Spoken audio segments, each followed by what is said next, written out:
लोहार की चालाकी और दुनिया का विनाश एक समय की बात है, जहां हिमालय की तलहटी में एक छोटा सा गांव था, करदमपुरा। वहां एक लोहार रहता था, नाम था दुर्योधन। बद्दा ही साधारण दिखने वाला इंसान, लेकिन उसकी आंखों में कुछ ऐसा तेज था जिसे गांव वाले समझ नहीं पाते थे। दुर्योधन रोज सुबह सूरज से पहले लौह स्टील पर हथौड़े की आवाज गूंज जाता, लेकिन उसकी बनाने वाली चीजें साधारण हथियार नहीं थीं। वो एक रहस्यमयी धातु से ऐसे कोर देता जो चांदी और सोने से भी ज्यादा चमकदार होती। कोई नहीं जानता था कि वह धातु कहाँ से आती थी, लेकिन दुर्योधन इसे अमृत धातु कहता।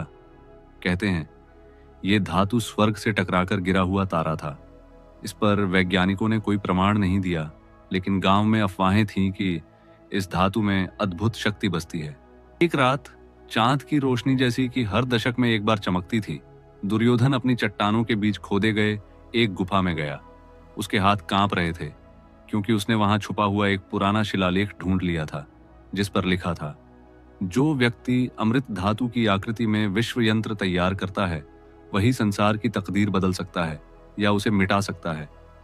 उसके हाथ पसीने से भीगी हथेलियां थीं।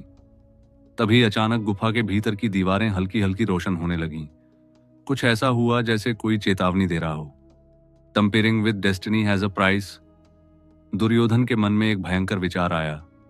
अगर वो यह यंत्र बनाकर पूरा संसार बदल दे, तो क्या वो खुद भगवान जैसा बन सकता है, या यह यंत्र एक विनाश का द्वार खोलेगा। दिन बीतते गए। दुर्योधन ने छिपकर यंत्र तैयार किया, एक ऐसी मशीन जो धातु की लहरों को जीवन में बदल सकती थी। जब पहली बार उसने इसे ऑन किया तो हुआ कुछ ऐसा।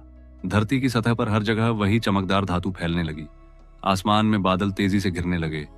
हवा में एक अदृश्य धुंध फैल गई, और तब दुनिया की धड़कन रुकने सी लग गई। लोगों के दिलों की धड़कनें धीमी हो गईं। सब कुछ थमने लगा।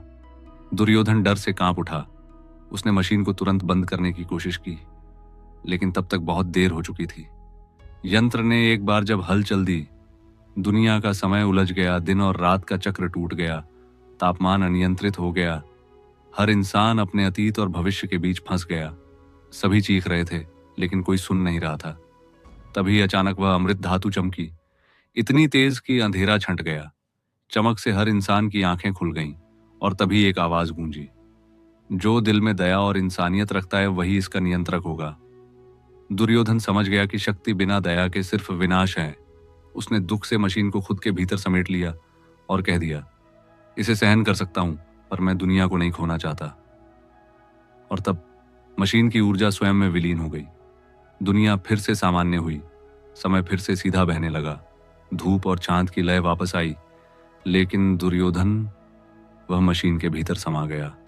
लोगों ने सोचा कि वह मर गया, पर कुछ कहते हैं, अगर तुम रात को उन चमकदार पहाड़ियों के पास जाओ, तुम्हें वहां एक लोहार की आवाज फिर से हथौड़ा चलाते सुनाई दे सकती है। Subscribe this channel, share and comment.